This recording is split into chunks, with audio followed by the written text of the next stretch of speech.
제가 여러분들에게 대학생인 여러분들에게 던지는 메시지는 뭐냐면 전환길에게 과연 대학이라 해서 첫 번째 제 전환팀이 된 게 대학교입니다.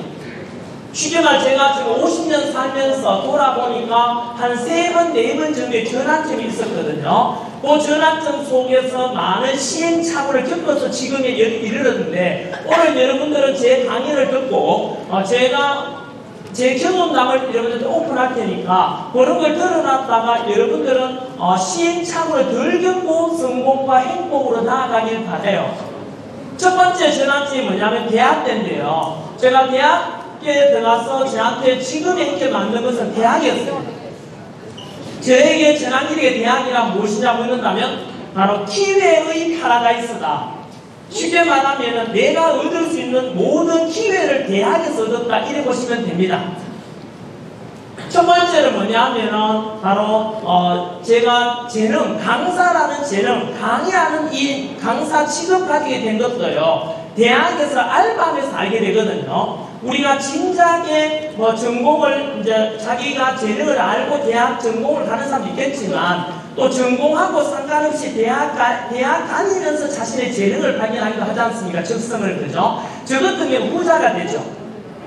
제 전공한 쪽이 아니라 다른 쪽으로 알게 되거든요. 뭐냐면은 제가 알바를 많이 했어요. 막노동도 해보고 정수기 장사도 해보고 이것저것 하는 중에 제가 알바로 학원 강의를 하게 되는데 학원 강의하게 되면서 첫날 딱 강의하고 난 뒤에 원장님이 저를 불렀어요. 전쌤 일로 와봐라 하면서 네 하면서 가보니까 전쌤 저랑 우리랑 같이 계약하자 이래요.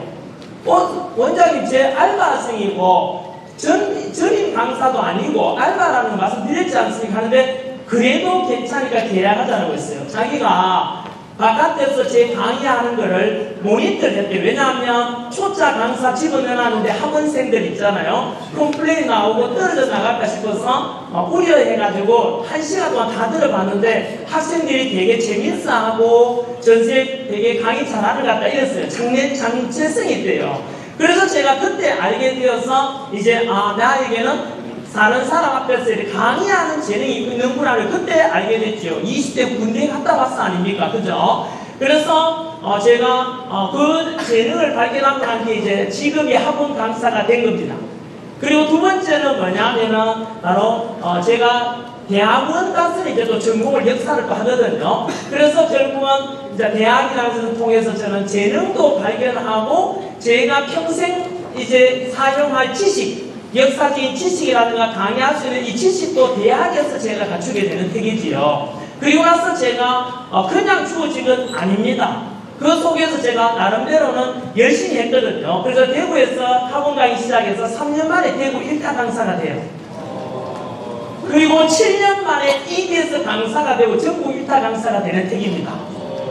그러면은 전환길이가 그렇게 뛰어났는가? 그 속에서는 재능도 약간 있었겠지만 얼마나 열심히 했는가 하면은 요거는 여러분들이 따라하지는 마십시오. 건강에는 안 좋습니다. 강사 시작하고 6개월 동안 있잖아요. 제가 점심을 1분 만에 먹었어요. 6개월 내내.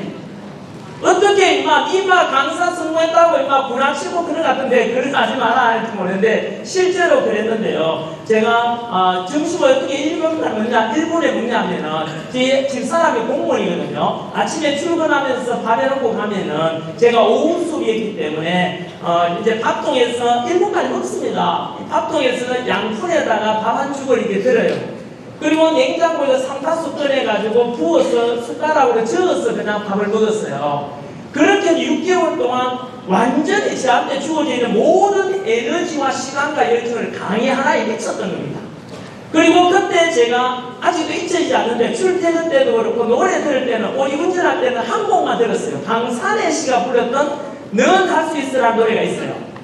그 넌 할 수 있어의 가사가 어떤 내용이냐면 세상이 너를 무릎 꿇게 할지라도 당당히 이 꿈을 펼쳐 보여줘. 너라면 할 수 있어. 너라면 할 수 있어. 그 가사가 저한테 너무 와닿았습니다.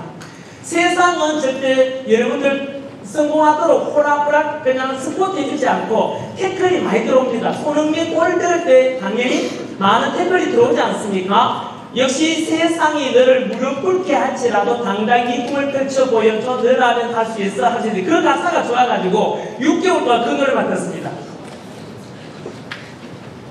그리고 6개월 동안 그렇게 하고 3년 만에 대구에 1타 강사가 됐는데 그때 1타 강사는 어느 정도였냐 하면 대구에 지금보다 많이 줄어들었죠. 그때 고등학교 3학년이 5만 명이었어요.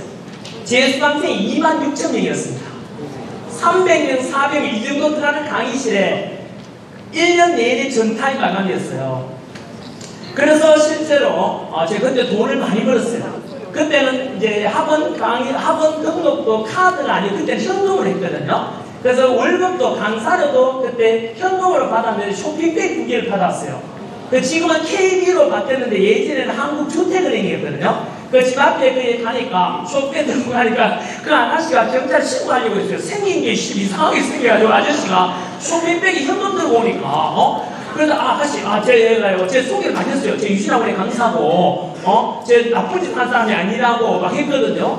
그래서 그때 이제 돈도 많이 벌고 그리고 이제 그 7년 만에는 EBS 강사가 돼요. 그 EBS 강사는 그 당시 대구에서 지방 강사로는 최초였어요. 그건 뉴스에도 나왔습니다. 지금도 구글 가서 검색하면 나와요.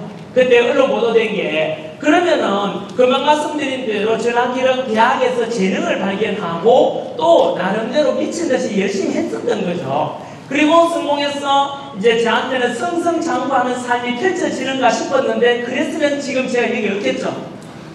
네, 그때 제가 강의하던 아마 나이 드신 분은 알 건데 대구에 제일 큰 학원 유신학원이 또 있어요. 그 학원을 제가 인수해서 그 젊은 나이에 34살에 이사장이 됩니다. 그 학원하고 학원 크기가요, 강사하고 직원 수가 105명입니다. 대단히 큰 학원이었거든요. 그 이사장이 되고 제 교재를 통해서 출판사 차려서 출판사도 대표이사가 됩니다. 그래서 제가 이제 대구에서는 강사로서 스타 강사가 되고 또 경영자로서 성공하는가 싶었거든요. 근데 정치 쪽으로도 생각이 좀 있었어요. 그래서 어쨌든 근데 이제 문제는 3년 만에 망합니다. 3년 만에 망하니까 질문 많이 돌아요. 어떻게 해서 3년 만에 다 떨어먹을 수 있느냐. 사실 요거는 흔히 표현해서 첫 번째는 제 재능을 몰랐습니다.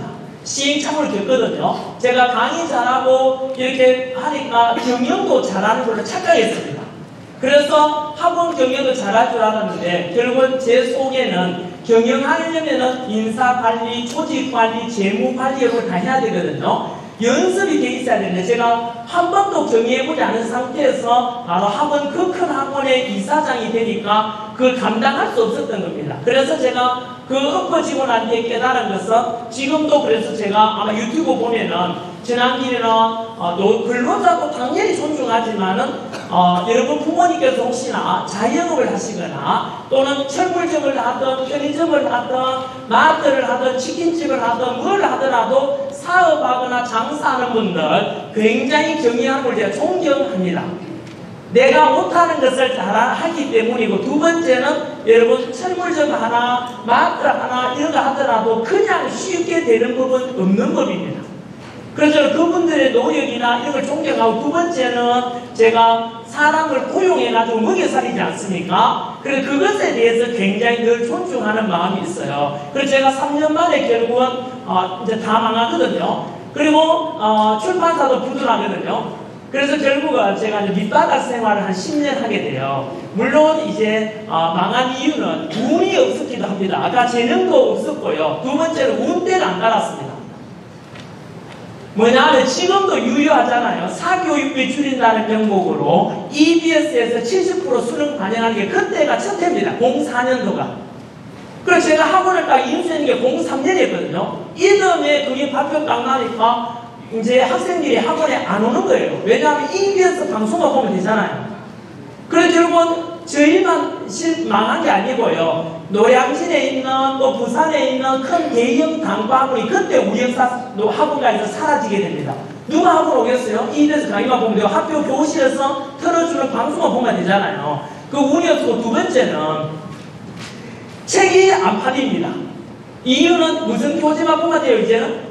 EBS 방송 요즘만 보면 되잖아. 70% 반영되니까요. 그래서 저뿐만 아니라 그때 중견 출판사 부도가 많이 나요.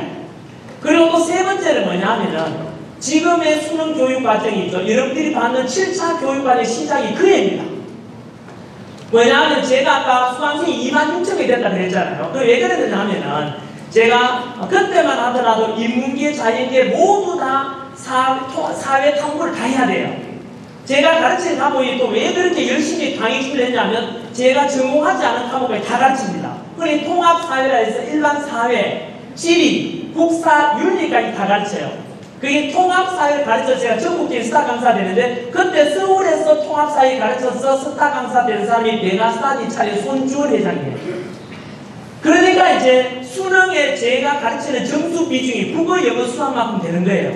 네 과목 합치니까. 그러니까 전체적으로 인문계는 필수니까 제 수강생이 많았던 거죠. 그런데 이제 7차 교육과정 딱 바뀌면 지금처럼 자연계 수험생들은 아예 사회 탐구는 안 해도 되고 그죠? 그리고 두 과목만 선택하면 되니까 제 수강생 비율이 10분의 1 토막이 나요.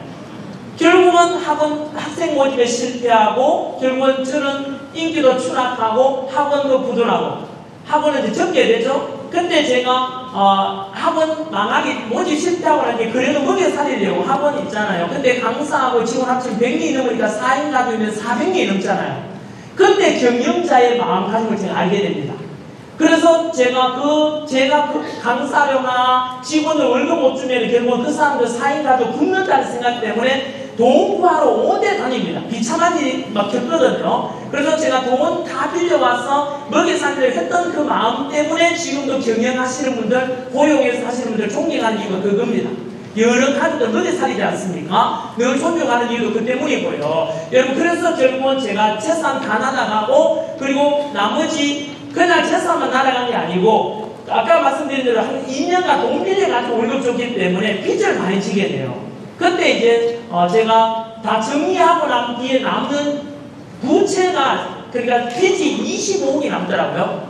되게 큰 금액이죠. 왜냐하면 유신하고 이거나 컸기 때문에 그 정도 덩치인데 설마 망하겠나 이래서 다 잘 빌려줬어요 처음에는. 그래서 결국 25빚을 지고 저는 이제 신용불량자가 되고 파산 조건에도 등하고 이제 10년간 이제 바닥 생활을 하게 돼요. 그 속에서도 제가 이것저것 어떻게 하면 일어나 볼까 많은 일을 했는데요. 요즘 와서 기업에 가서는 경영하시는 분들 저보고 그런 이야기 해달라 그래요. 그 10년간을 이제 견뎌냈는데 어떻게 견뎌냈는가. 거기서 제가 혹시라도 이런 주변에 힘들어하는 사람이 있으면 요 이야기를 꼭 해주셔야 됩니다. 세 가지 나름대로 제가 원칙을 지킵니다. 첫 번째는 뭐냐 하면은 스스로를 타락시키지 말자. 이게 무슨 말이냐면은 보통 사업하다 망하거나 장사하다 실패하면은 대부분의 사람이 어떻게 하는지 아세요? 내가 왜 이리 됐지? 정말로 참 자기 신세 한탄하면서 보통 자기 자신을 타락시킵니다.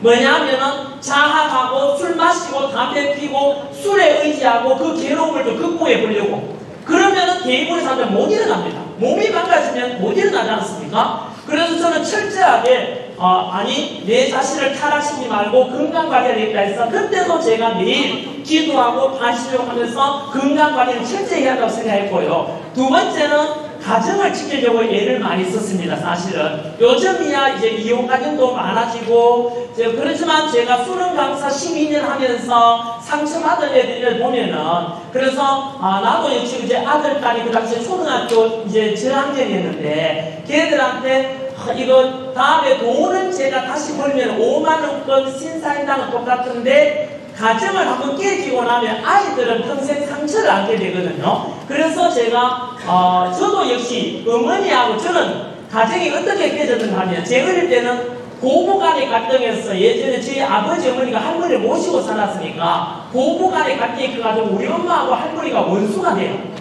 10년간 떨어져서 안 봐요. 그래서 제가 할머니 밑에서 살아게 되거든요. 그 속에서 제가 또 겪은 것도 많지 않겠습니까? 그래서 어쨌든 저는 가정만 꼭 유지해야 되기 때문에 요즘은 이혼 사유가 경제적인 것이 상당히 큽니다. 원래 엎어지고 힘들면은 각자 살자 이래 되거든요. 하지만 저는 어쨌든 그 지키려고 예를 썼고 세 번째는 요거는 제가 요 한마디 때문에 요즘은 교회에서 강연 욕심이 많이 옵니다. 제가 저희 집사람이 어쨌든 교회 다녀가지고 제가 교회까지 다니게 돼가지고 사실은 제가 어려울 때 바다에 가장 큰 힘이 된 건 사실은 종교 신앙의 힘이었어요. 왜냐하면 25비절 제가 어깨에 늘 쥐고 살려면은 이건 견딜 수 없지 않습니까? 이걸 어떻게 하면 내려놓을까 생각해서 좋게 말하면 내려놓음이고 그래서 결국 제가 믿는 신에게 하나님 아버지 내가 뭘 잘못했지? 보통은 내 탓이요 내 탓이요 저는 내 탓, 내가 뭘 잘못했는데? 막 따지듯이 이야기했어요. 나는 열심히 강의하고 열심히 경의했을 뿐인데 이래 되는데 그걸 하나님 탓 아니냐? 25비절 내가 어떻게 갚냐? 다 갚아달라고 이렇게 내려놨으니까 제가 조금 홀가분해지죠. 그래서 실제로 믿고 내려놨습니다. 그리고 세 번째, 네 번째가 뭐냐면 여러분들 꼭 기억하셔야 될 요겁니다. 바로 제가 그때 엎어질 때 나이가 36세였습니다. 36세 빚을 25억 지게 됐잖아요. 그러면은 여러분 우리 보통 삶이 요즘 평균 수명 남자 80세까지가 치더라도 우리 아직은 제가 마음도 안 됐으니까 축구로 따진다면 전반전이잖아요. 보통 우리 축구 손흥민 선수 언제나도 후반에 보통 나지 않습니까? 그래서 저는 청춘의 가치를 존중했습니다. 내 아직 젊다. 이렇게 견디다 보면은 기회는 다시 오지 않겠는가? 아직 나에게는 후반전이 남아있지 않나 생각해서 그것을 상당히 저에게 큰 힘이 되었습니다. 내친김에 여러분들은 지금 전환기 돈도 많이 벌고 인기도 있고 존경도 받고 부러울지 몰라도 저는 딱 해놓고 저보다 젊은 청춘을 가진 여러분들 지금 이제 안동과학대 대학생분들이 너무 부럽습니다.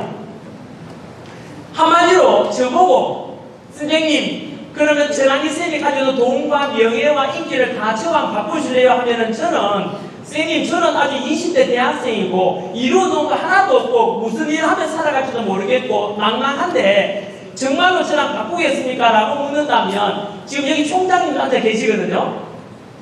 그래서 저는 총장과 같은 말씀이 같은데 저 역시 마찬가지로 만약에 여러분을 바꾼다면 제 모든 걸 다 드릴 테니까 저한테 청춘을 주십시오. 저는 즉시 바꾸겠습니다. 역으로 뭐냐면은 자 여러분 역으로 이런 말씀 드려볼게요. 지금 우리 모든 전 세계인들이 사용하고 있는 이 편리한 바로 갤럭시 만든 삼성 이근희 회장님 그리고 애플 바로 아이폰 만든 스티브 잡스 지금 이미 다 고인이 됐습니다. 다 죽었어요. 그분들한테 죽기 직전에 만약에 이근희 회장님 우리 스티브 잡스님 대표님 저희에게 돈 1조 원을 주시겠습니까? 라고 그러면 내 생명을 주겠다 하면 그분들은 과연 바꿀까요? 안 바꿀까요?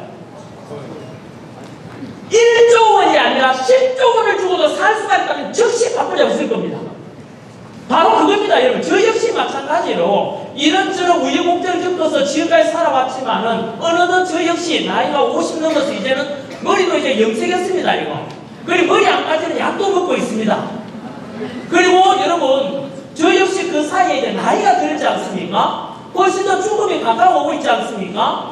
쉽게 말해서 저는 앞으로 안 좋은 일이 5가지 있게 될 겁니다, 저에게는. 인기도 떨어지겠죠, 언젠가는. 그리고 이 열정과 강의력도 떨어지겠지요. 아이들도 다 자라고 나고 떠나겠지요. 좀 더 지나고 이제 여러분 우리 병원에 가보면 젊은이는 별로 없죠. 다 나이 든 사람들이 병원에 있어요. 이유는 자동차도 연식이 오래되면은 자꾸 고장이 나듯이 사람 신체도 50 넘고 일하면은 예기치 않은 곳에 자꾸 이제 탈이 나서 병원을 찾게 돼요. 그래서 이것처럼 저에게는 안 좋은 일이 앞으로 있을 거고요. 여러분들은 아직까지 좋은 일이 5가지 있을 겁니다. 남친 여친 없는 분들은 앞으로 생길 가능성이 크고요. 취업도 하게 되고 새로운 직장 그리고 새로 좋은 사람 만나서 결혼도 할 수 있게 되고 좀 끔찍할지 몰라도 자기 닮은 아이를 그냥 보게 되는 것도 세상에 가장 귀한 겁니다. 그 아이들이 자라서 학교 가는 모습도 보고 학부모가 되잖아요. 그런 좋은 일들이 여러분이 있을 거니까 저 역시 마찬가지로 제가 돈이 아무리 많은들 아무리 인기 많은들 저 역시 바로 여러분 20대 청춘에 여러분들이 부럽고 저랑 바꾸자면 저는 역시 즉시 바꾸고 새로운 20대로 돌아가서 도전하고 또 도전해보고 또 이렇게 한번 살아보고 싶은 생각도 들어요. 하지만 못 바꾸지 않습니까? 그죠? 그래서 저는 제가 바닥에 있을 때 역시 그랬습니다. 30대였기 때문에 아직 나에게는 전반전이다. 아직은 나에게 희망이 있다. 이런 생각이 지금의 저한테 극복하게 만든 큰 힘 중에 하나였어요. 그러다가 제가 10년간 신용불량 생활하고 하다가 결국 마지막으로 이제 하나 결정하는 게 서울로 혼자 올라갑니다. 가족들은 대구에 두고 서울 올라가서 이제 노량진에 가서 공무원 한국사 강의를 시작합니다. 자, 올라가서 처음에 올라가니까 지금은 인터넷 강의를 많이 듣는데 그때는 노량진 큰밥 거리에 가면은 수험생이 바글바글했어요. 진짜 많았거든요. 그런데 제가 인기는 하나도 없고 올라가 보니까 수험생은 많은데 제 수강생은 한 명도 없잖아요. 이미 저는 잊혀진 존재가 되었고 어떡하지? 거기서 제가 올라가서 뭐 했느냐 하면 두 가지를 이제 나름대로 아이디어를 낸 거죠. 첫 번째는 뭐냐 하면은 바로 컨텐츠 기반, 흔히 말하면 세상에 이런 생각이 있죠. 모든 수험생들이 다 볼 수 있는 교재 책을 만들자 이렇게 됩니다. 왜냐하면 노량진 올라가서 10년간 공무원 기출문제를 다 뽑고 노량진에 판매되고 있는 공무원 한국사 교재를 다 구입했어요. 그리고 나서 그 분석을 합니다. 분석을 해보니까 9급, 7급이나 이런 정도 시험이면은 굳이 이런 두꺼운 교재를 볼 필요가 없겠더라고요. 그 당시에 공무원 수험서 교재가 과목당 700~800페이지 정도 돼요. 근데 저는 굳이 700~800페이지 다 볼 필요가 있을까 해서 저는 그 책들을 다 취합해서 100페이지짜리 교재를 개발해요. 그러면은 100페이지짜리 책을 봐서 과연 합격할 수 있을까요? 주변 강사들이 그 책 나오자마자 저거 사기다 그랬습니다. 상식으로 생각해보세요. 경쟁률이 그때만 하더라도 국어공무원 시험이 100대1, 80대1이에요. 80명 중에 한두 명 합격하는데 그러면 누가 합격하겠어요? 가장 공부 잘하고 성적 잘 나오니 합격할 거 아니야. 가장 자세하게 공부한 수험생이 합격할 거 아니에요. 그 얇은 책은 블렌더, 쉽게 말하면 커버 못할 내용 문항이 출제되면 못 맞히잖아요. 맞는 말 같지만은 저는 생각이 달랐습니다. 보세요. 요즘도 흔히 말하는 수능 문항에도 킬러 문항 하는 게 있지 않습니까? 만점 강지역 문제. 그때 저희 그 당시에 공무원도 그렇거든요. 한두 문항, 킬러 문항이 나와요. 그러면 저는 어떤 생각을 하냐면은 그러면은 킬러 문항들은 그 포기하고 맞힐 수 있는 문제는 다 맞히면 되지 않겠는가 해서 제가 그러면은 90점은 먹을 수 있거든요. 그런데 공무원 시험에 합격 평균이 85점이면 합격해요. 그러면 저는 전략이 달랐던 거죠. 발상이 달랐던 거죠. 그래서 그 어차피 못 맞힐 문제 때려치우고 맞힐 수 있는 문제 다 맞추자 해서 100페이지짜리 책을 개발했는데 그 책으로 공부하게 되면 장점이 많아요. 왜냐하면 얇으니까 빨리 볼 수 있잖아요. 반복을 할 수 있잖아요. 달달달 외울 수가 있게 돼요. 얇으니까 수험 기간을 짧게 만들어주고 남는 시간을 다른 과목 공부하는 시간을 빌려줄 수가 있어요. 그러면은 자, 한국사만큼은 이 책으로 얇은 책을 보고 빨리 90점 먹고 들어가자 이겁니다. 그런데 그 속에서 또 행간에 또 감춰진 게 또 하나 있는데 뭐냐 하면은 보십시오. 만점 방지용 킬러 문항들은 제 얇은 책에도 안 나오지만 두꺼운 800페이지, 1000페이지 가까운 되는 책을 보더라도 맞힌다는 보장은 없습니다. 왜냐하면 그건 되게 구석진 곳에 있거든요. 그러면은 여러분, 그러면 제 전략이 맞아 들어가죠. 그래서 처음에는 사기라고 했던 그 교재를 시험 끝나고 나면 수험생들이 입소문이 났어. 제가 빚더미했으니까 광고를 한 번도 한 적이 없습니다. 노량에 올라가서. 그래서 시험 끝나고 나면 그게 이제 소문이 나가지고 다들 제 교재 필기노트라는 핀본서를 개발하게 되는데 그게 지금 앞에 들고 있던데요. 이 책입니다. 바로 요게 지금은 조금 더 두꺼워졌는데요. 요게 100페이지짜리 이게 지금까지 120만 권 판매됐어요. 그래서 노량진에서 전국 무후한 120만 권이 있을 수 없는 판매량을 기록하게 되고 그래서 노량진 공무원 수험생은 다 제 책을 다 봅니다. 그 80~90%가 거의 다 보게 되고요. 그게 바로 뭐냐 하면은 여러분도 앞으로 다음에 이제 이 대학을 졸업하고 스타트업 기업을 차리거나 장사를 하거나 또는 나는 치킨집 하고 싶다, 나는 커피집을 차리고 싶다, 또는 뭐 어떤 장사를 하고 싶더라도 첫 번째가 뭐냐면 돈을 보면 절대로 실패합니다. 여러분 제가 너희 올라가서 수험생을 돈으로 생각하지 않았고요. 이 수험생들이 원하는 세상에 어떤 컨텐츠, 제품 만들어낸 겁니다. 세상에 어떤 스마트폰을 개발한 삼성의 갤럭시 그리고 애플의 아이폰 그리고 세상에 돈을 다 벌지 저절로요. 여러분도 마찬가지로 내가 스타트업을 차리려면 세상에 어떤 컨텐츠를 가져야 되고요. 내가 치킨집을 차리면 세상에 가장 맛있는 치킨 김치찌개 집을 차린다면 가장 맛있는 김치찌개를 차리면은 저절로 소문이 나고 입소문이 나면 맛집이 되고 맛집이 되면 고객이 와서 돈은 그 다음에 저절로 오는 거예요. 그래서 여러분 선생님과 같은 거 아니에요. 완전 반대입니다. 돈을 보고 사업을 하게 되면 다 실패하는 이유가 그 때문입니다. 돈을 보는 것이 아니라 첫 번째는 뭐라고요? 세상에 어떤 가장 나은 경쟁력 있는 제품을 개발하는 게 첫 번째입니다. 두 번째는 뭐냐 하면은 고객의 마음속으로. 요 표현을 제가 하나금융지주에 가서 강의를 했거든요.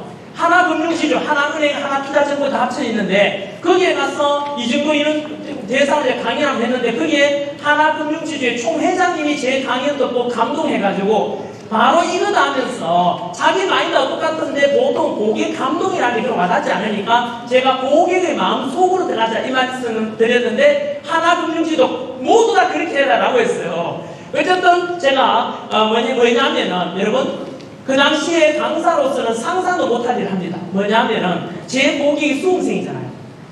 그러면 이 고객의 마음속으로 들어가서 제가 수험생이 되는 겁니다. 그래서 어떻게 했냐면은 모든 9급 공무원, 7급 공무원 실 때마다 제가 직접 원서 내고 시험을 응시하러 갑니다.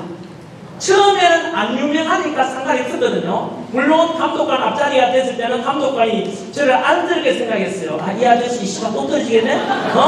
이 나이 들어가지고 국공시험 치러 와가지고 왜냐하면은 시간은 다 돼가는데 한국 상관만 계속 풀고 있으니까 그래서 그렇게 해서 제가 모든 시험, 근데 얼굴 알려지고 난 뒤에는 제가 이제 이렇게 선글 끼고 물 이렇게 모자 붕들어 쓰고 이렇게 해서 시험 치러 다 갔어요.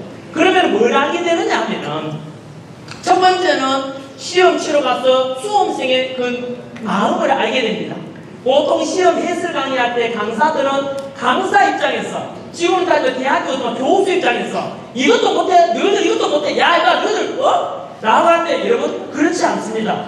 제가 수험생이 돼 보니까 수험생의 마음을 알겠어요. 어느 정도 긴장되느냐 하면은 어떤 제 대각선에 앉았던 이 학생이 아직도 기억나는데 시험 치고 이거 답안지 그 컴퓨터 사이트로 이렇게 마킹하지 않습니까? OMR 카드 마킹하는데 그것이 얼마나 떨리면은 이게요 이렇게 이 정도로 뜹니다. 그 동그라미를 못해요. 그거를. 그래서 절대 함부로 말할 게 아니구나. 수험생이 긴장감이 바로 저거구나. 그걸 제가 보게 되었고요. 그리고 그때만 하더라도 시험 끝나고 나면 답안이 바로 발표가 나지 않았기 때문에 수험생들은 시험 끝나고 나면 내가 몇 점일까 합격할 수 있을까 제일 궁금하지 않습니까? 근데 저는 시험 치러 직접 갔으니까 시험 끝나자마자 교실에서 수험생을 나가고 저는 남아서 노트북을 탁 켜서 제일 먼저 가답안을 올리는 겁니다. 그럼 전부 1등입니다. 그 시험 끝나자마자 4, 5분에 답안지가 올라오는 거죠. 그래서 그때 네이버 카페를 제가 만들었거든요. 그 네이버 카페에서 제 가답안 올리니까 수험생들이 입소문이 나서 시험 끝나자마자 전부 내 카페에 모여들어서 회원수가 35만 명이 돼요. 시험 치는 날 그날 10만 명, 20만 명이 제 카페에 들어옵니다. 왜냐하면 빨리 답안지 알고 싶고 두 번째는 수험생이 모이다 보니까 이제 다른 과목까지도 쉬웠냐 어려웠냐에 대한 소통 공간이 된 거예요. 그래서 결국은 제가 수험생의 마음을 이제 알게 된 거죠. 그리고 여러분 그것이 또 어떤 변화를 가져오느냐 하면은 흔히 전환길의 난이라고 있습니다. 전환길의 난 해가지고 그게 지금 공무원 시험 제도를 바꾼 하나의 계기가 되는데 제가 하루 만에 가장 많은 카톡을 받은 날이 그날입니다. 뭐냐 하면은 제가 시험 치고 와서 해설 강의가 비마하거든요. 어떤 이야기 하냐면 시험 문제가 그냥 이상한 문제가 나왔어요. 그래가 제가 문제를 읽다고 내면 되겠습니까? 좀 세게 표현했겠죠? 문제 1위가 내가 되겠냐고 시험 출제기에는 뭐지? 막 이 말을 했어요. 그런데 그걸 수험생 내가 유튜브 올린 것도 아니고 제 소속사에서 그냥 올렸는데 그 수험생의 가족 중에서 기자가 있었는가 봐요. 그래서 그거를 이제 한 방송사에 나오면서 복사가 돼서 모든 언론에 다 보도가 됐어, 그날.